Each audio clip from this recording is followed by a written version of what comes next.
One of the big problems with the traditional systems all over America is because we're doing Yoruba like Christians. We're doing the Akan tradition like Muslims and Christians and Hebrews. These are not the same things. Now let me be clear. Let me start at the top. Judaism, Christianity, and Islam are fragments of the African spiritual system. They're just small pieces of it that other cultures took and made their way with it. And it works for them. It may not work the way we want it to work, but for them, coming from nothing, having just a little piece of our magic is something. But the fundamental in all of it is we're talking about science, right? We're talking about nature. The earth is alive. The earth breathes. Believe it or not, the air that we are living in, it breathes. It has billions of life form all around my hand, having babies, having relations. We can't even see them. In our body, we got the billions of molecules. We got the billions of protons and neutrons. We can't see them, but they're all having the same kind of relationship. And guess what? They're following the same laws that the rest of nature is following. Okay? And if we are to learn how to live, what our ancestors did was master the knowledge of themselves, their physiological self, their psychological self, their spiritual self. Then they mastered the knowledge of nature and the knowledge of the cosmos, and what they realize is, damn, the laws that govern all these different spheres, the cosmos, nature, and the human body itself, is the same law. So let's master a way to explain the law to ourselves. That's where the religion thing comes in. Religion, a set of rules, a set of rituals based on certain principles to explain to ourselves the laws of nature and the laws of the cosmos and the laws of our anatomy and how they should work in sync with one another. That's when you get the harmony. And so that's why you have specific rituals. Even the way you build a family is built according to the laws of nature. If you don't use those laws, you're going to have conflict. All of us living have it. I've been married 42 years, but we haven't followed the laws of nature. We've been doing like this. Sometimes we up on the hill, sometimes we in the valley.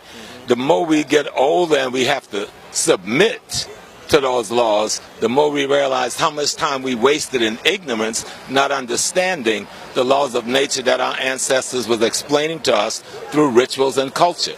Now, Brother Reggie told me one day, and I've been using it everywhere I go, Brother Reggie, what Hotep meant. You know, I had accepted that Hotep meant peace, like Salam Alaikum or Shalom. Brother Reggie, who was one of my students, who's quite exceeded his teacher in this knowledge, said, no, Brother Small, Hotep means a lot more than that. Look at it. It's a plate full with, not a plate, what do you call it? A platter full with all sorts of foods and fruits and vegetables, and a hand is handing it. So you're saying, I'm giving all of my sustenance and essence to you. And when you repeat, you said, I too am giving all of my sustenance and essence to you. That's heavier than peace.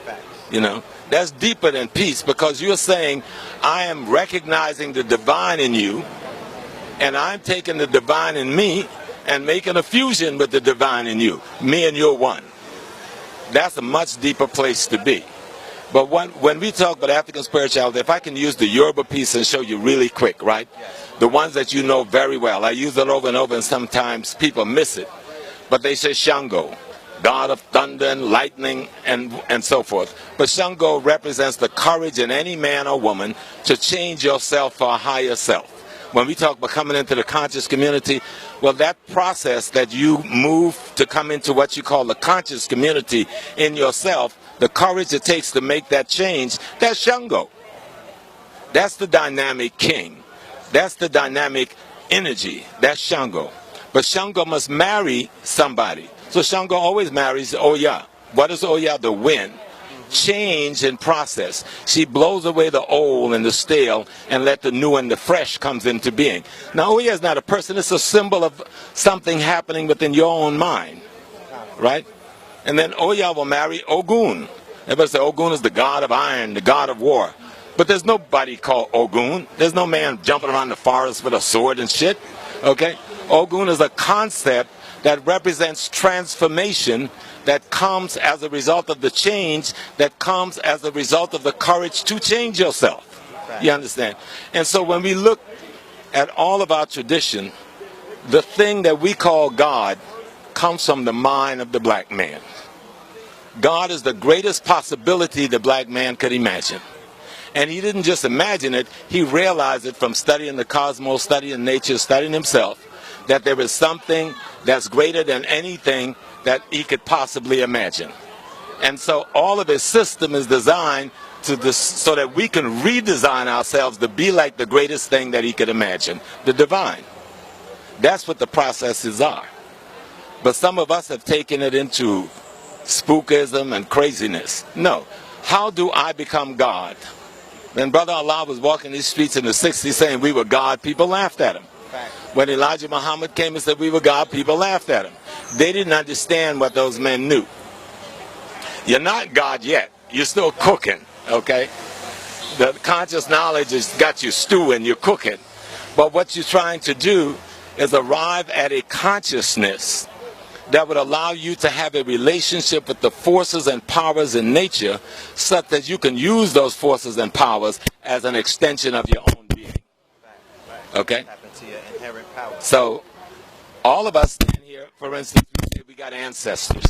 And if you ask anyone, how you doing, my brother, about ancestors, they'll tell you, you know, my ancestor so-and-so, he died so-and-so. No, you are your ancestors. You are the only living force that has ever lived. Okay? Let me make that clear. When the thing we call God existed only as itself, before it spun us off of it, we were already a part of it. Like the water you understand? in the ocean, it's right. part of the ocean. Right. You are that thing the ancient called Nun. It expressed itself as you into the rest of its beingness. Okay? Your mother and your father, through a sperm and an egg, deposit themselves not in you, deposited themselves as you. Now listen to the difference in that now. They didn't deposit themselves in you, they deposited themselves as you. So you are your mother and your father, you are your grandparents, you are your great-parents, and you go back infinitely to the divine causation that is the totality of creation itself. That's the part that the white man don't want you to grasp, because if you grasp that, you'll give up your fear of death. And if you give up your fear of death, nobody can make you a slave again. But as long as you fear death, you can be made a slave. And the reason you fear death is because you're ignorant of the fact of your own living that can never die. You had a question of that. Powerful.